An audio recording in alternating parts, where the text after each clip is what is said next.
Première question, comment obtient-on la nationalité française ?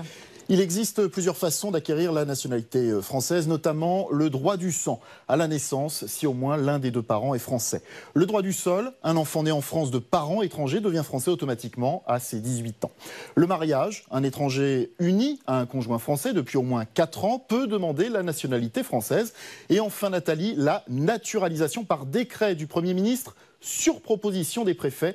Chaque année en France, environ 130 000 étrangers deviennent français, dont 16 000 par mariage et près de 92 000 par naturalisation.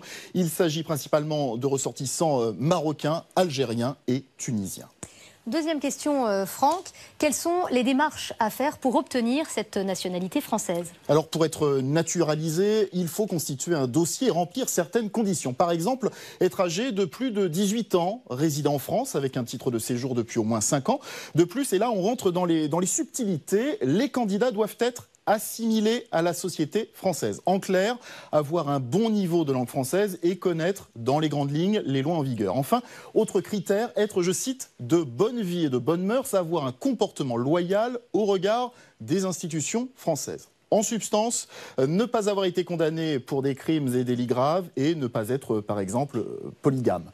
Au dossier s'ajoutent des entretiens à la préfecture et une enquête de voisinage. La procédure de naturalisation prend entre 4 mois et 1 an, que la décision soit favorable ou défavorable. C'est à propos de ces critères que le ministre de l'Intérieur veut renforcer la vigilance. Alors est-ce normal d'avoir 2 nationalités, Franck ? Oui, le droit français tel qu'il existe actuellement permet d'avoir une double nationalité ou binationalité. Il y aurait entre 4 et 5 millions de binationaux en France. Il y a par exemple les enfants nés en France d'un couple mixte, un Français, un étranger, à condition que son pays d'origine, lui aussi, accepte la binationalité, ou encore les enfants nés à l'étranger de parents français. Certains pays accordent en effet leur nationalité aux enfants nés sur leur sol. C'est le cas, Nathalie, des États-Unis. Voilà, de petits franco-américains donc. Merci Franck pour toutes ces explications.